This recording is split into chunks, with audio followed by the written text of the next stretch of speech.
Bonjour, je suis Alain Mackinson, je suis médecin infectiologue dans le CHU dans le département des maladies infectieuses. Je suis aussi président du Corévi Occitanie. On m'a chargé de vous faire une petite présentation sur les modes de transmission du VIH ainsi que l'épidémiologie de l'infection VIH en France. Donc sur les modes de transmission, vous les connaissez sûrement, les principaux. Donc on a la transmission sexuelle qui est le principal mode de transmission en France avec cependant la notion de population plus exposée au risque d'infection par cette voie que d'autres, en particulier les hommes ayant des rapports sexuels entre hommes, notamment avec des partenaires multiples, et puis des personnes appartenant à des populations où la prévalence du VIH est plus élevée que la moyenne française, par exemple les personnes d'origine d'Afrique subsaharienne, venant de pays à plus haute prévalence. On a aussi des modes de transmission percutanés par accident professionnel. C'est le cas des professionnels de santé, par exemple, et des piqûres à partir de matériel qui a servi à des prélèvements sur des patients qui se révèlent être des personnes infectées par le VIH. Donc ça reste aujourd'hui un mode de transmission éventuel grâce à l'amélioration des mesures de prévention, mais aussi l'existence de traitements post-exposition en cas d'accident. On a aussi quelques éléments possibles de transmission par voie percutanée pour les usagers de drogues intraveineuses, mais cette voie-là est vraiment en nette diminution depuis l'existence des kits d'injection à usage unique. Et donc, notamment en France, chez les usagers de drogues intraveineuses, le principal mode de contamination se fait surtout par voie sexuelle. On a un risque résiduel mais extrêmement modéré de transmission mère-enfant qui est très réduit en France, notamment grâce à la prévention de cette transmission par la mise sous traitement antirétroviral de toutes les mamans infectées par le VIH dès lors qu'elles sont découvertes et connues et prises en charge. Et à l'heure actuelle, les éléments de transmission se font soit sur des accidents de parcours, soit sur des problèmes de prise des médicaments, c'est-à-dire de l'inobservance, soit d'un diagnostic tardif au cours de la grossesse, par exemple par une arrivée en France tardive, ou un diagnostic tardif au cours de la grossesse. Il existe un risque théorique minime de transfusion sanguine, de transmission par transfusion sanguine possible, mais en fait, cette transmission, elle tend vers zéro, grâce notamment à la sélection des donneurs, l'utilisation de solvants détergents, mais aussi à l'utilisation de tests PCR, de biologie moléculaire, pour rechercher le VIH dans les poches prélevées. Alors, ce risque de transmission par voie sexuelle, c'est en France le risque résiduel principal. Dans le monde, d'ailleurs, c'est le facteur, la modalité de transmission la plus répandue. Et donc, en fait, un rapport suffit, même si chaque rapport ne va pas transmettre. Les rapports anaux plus que les rapports vaginaux, avec tout ce qui est anal réceptif, avec éjaculation, environ 1 à 2 rapports sur 100, alors que les rapports anal insertifs ou vaginal, on est plutôt sur 1 pour 1000. Donc bien sûr, tout ça, ce sont des estimations à moduler en fonction du niveau de charge virale du partenaire, la présence d'autres infections sexuellement transmissibles qui permettent de fragiliser les barrières et d'activer les cellules immunitaires. Et le virus est très gourmand de ce type de cellules pour pouvoir rentrer et infecter la personne exposée. Encore une fois, il existe des traitements post-exposition qui permettent de nettement réduire le risque d'être infecté en cas de prise de risque, et c'est à estimer par le médecin.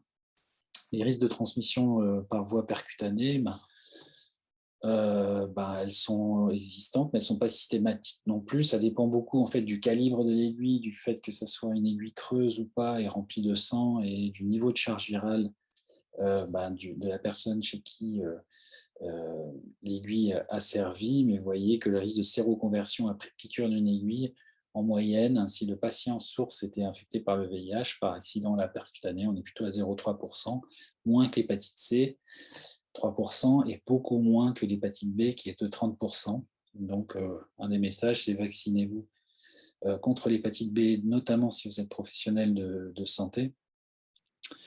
Et puis, encore une fois, pour l'hépatite B et pour le VIH, il existe des modalités de traitement post-exposition qui doivent être instaurées rapidement en urgence après un accident, si on estime que le risque est suffisant.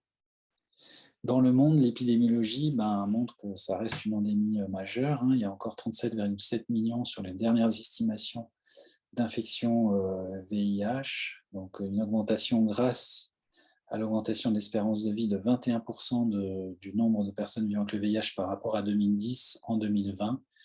En 2020, on estimait encore à 1,5 million les cas de nouvelles infections et de 700 000 les décès survenus dans la même année, donc une diminution pratiquement de 50% d'ailleurs par rapport à 2010 pour les nombres de décès. Vous voyez que la répartition de l'épidémie est variable en fonction des continents et que l'Afrique, et en particulier l'Afrique subsaharienne, a la plus grosse partie de la pandémie, puisqu'on est à 25,4 millions de cas, alors que les autres régions du monde sont un petit peu moins touchées, et tout particulièrement les pays à hautes ressources économiques. Donc, sur cette carte plus en détail, dans les pays dits à faible ou moyen ressources économiques, le code couleur montre en fait la variation de la prévalence du VIH en fonction de chaque pays. Et on voit que dans certains pays d'Afrique, en particulier l'Afrique du Sud, mais aussi l'Afrique de l'Est, la prévalence du VIH peut atteindre 20 à 25%, ce qui est quand même très important et qui a eu un impact majeur sur ces économies-là. Tout ça pour vous dire que voilà, ces personnes qui proviennent de ces pays doivent nécessairement être dépistées, bien sûr, pour le VIH, pour leur santé, pour éventuellement instaurer un traitement en France. Donc la prévalence mondiale, elle, est à 0,7%, mais est très hétérogène, comme vous le voyez, en fonction des pays d'origine. En France, donc, les modes de transmission, on a plusieurs moyens de le savoir, mais Santé publique a fait récemment, à partir de la déclaration obligatoire du VIH, transmis des données en septembre 2020.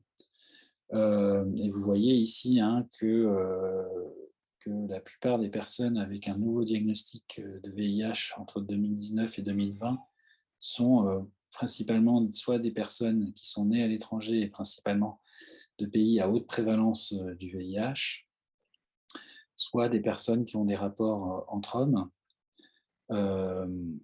soit quelques usagers de drogue intraveineuses, soit des hommes ayant des rapports sexuels entre hommes et aussi nés à l'étranger, et la part des hétérosexuels nés en France est relativement plus faible. Donc c'est la notion en fait d'exposition, de groupe plus à risque d'exposition à l'infection par le VIH qui sous-tend d'ailleurs des stratégies de dépistage.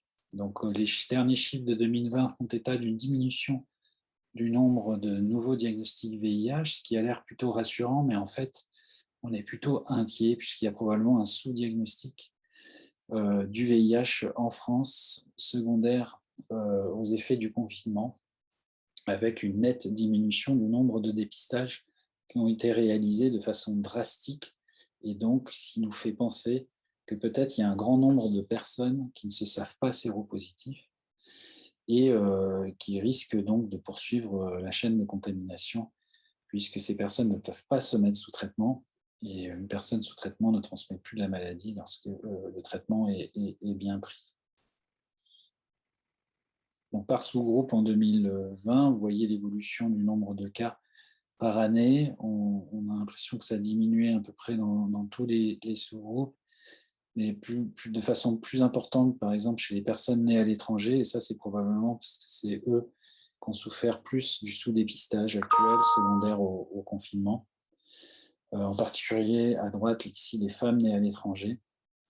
Et donc, tout ça est plutôt inquiétant, en fait, en termes de risque de personnes qui ne se savent pas infectées et qui sont donc dans la communauté, à la fois pour eux, puisqu'on va les diagnostiquer potentiellement plus tard à des stades tardifs de leur maladie, soit aussi pour le risque de transmission avec les personnes avec qui elles ont des relations ou ils ont des relations sexuelles. En 2020, il reste encore 30% de formes tardives au diagnostic, c'est-à-dire SIDA, des gens qui auraient pu peut-être être diagnostiqués antérieurement. Alors, il y a une hétérogénéité des découvertes du VIH sur le territoire français. C'est une épidémie quand même plutôt urbaine dans les grandes villes qui est corrélée aussi à la démographie, c'est-à-dire des villes où il y a une grande communauté gay, où il y a une migration d'Afrique subsaharienne, par exemple, un peu plus importante qu'ailleurs, euh, vont expliquer une répartition un peu différente, hein, et donc par million d'habitants, vous voyez que l'Île-de-France est un peu plus touchée, par exemple, que l'Occitanie, hein, on passe de 165 à 48 en termes de découverte de séropositivité VIH dans ces deux régions.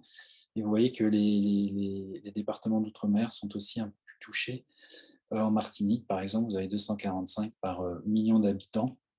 On manque de données en Guyane par sous-déclaration aussi, mais les nombres de découvertes sont encore très importantes dans ces départements d'outre-mer.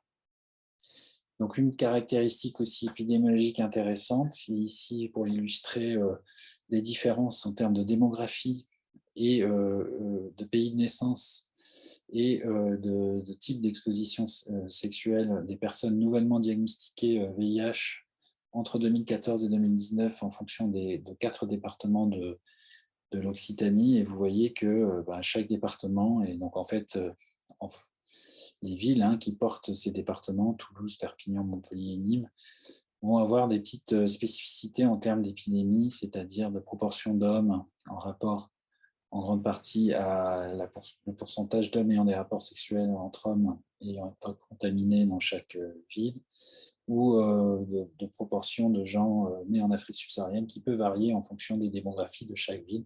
Donc il y a quand même une spécificité épidémiologique, y compris dans le territoire de l'Occitanie, qui est intéressant et qui peut évoquer des stratégies un petit peu différenciées de prévention en fonction des villes et des départements. Donc en France, la cascade de prise en charge des personnes vivant avec le VIH est assez bonne, hein. C'est une cascade qui va évaluer, si vous voulez, le niveau d'efficacité du système à prendre en charge les personnes vivant avec le VIH. Si 100% ici en bleu, en 2018, représente les 170 000 personnes vivant avec le VIH français, hein, c'est le nombre qu'on estime en 2018 de personnes vivant avec le VIH. On a réussi à dépister 86% d'entre eux. 88% des dépistés sont sous traitement antirétroviral et 98% des gens sous traitement antirétroviral ont une charge virale indétectable, ce qui est l'objectif du traitement antirétroviral. Donc les objectifs pour 2020 de l'ONU-SIDA, c'était d'être à 90%. On voit qu'en termes de dépistage, on peut peut-être mieux faire. Et probablement que le Covid en 2020 a encore impacté encore plus ce niveau de dépistage plus faible. Donc il y a encore des progrès à faire, y compris en France, d'autant plus que l'ONU-SIDA préconise pour 2030 des taux d'efficacité pour chaque cascade à 95%. Donc il y a encore du progrès pour essayer de réduire l'épidémie en France et dans le monde si tous les pays font pareil. Donc un rappel que les voies d'infection du VIH et des IST sexuels ou percutanés sont similaires, et donc ce qui explique la fréquence co-infection soit d'IST type gonocoque ou chlamydia ou d'hépatite B ou C dans les populations exposées au risque du VIH et pour lesquelles il y a eu une acquisition du VIH. Donc il faut systématiquement diagnostiquer, chercher l'un quand on a diagnostiqué l'autre, c'est-à-dire un diagnostic d'hépatite C doit appeler à un diagnostic et un dépistage du VIH, et inversement, le diagnostic d'un VIH doit faire penser à dépister les autres IST et les autres hépatites, enfin les hépatites. Un mot pessimiste encore, c'est la distribution de PrEP pendant le confinement en France, qui a chuté de 47%, ici en instauration de PrEP, avec un petit rattrapage, mais beaucoup moins important que ne le voudrait le nombre perdu d'instauration de PrEP pendant les 2 premiers confinements, qui fait un petit peu aussi craindre d'un rebond épidémique à venir. Et donc ça, c'est des chiffres des années à venir en termes de diagnostic qui nous le diront.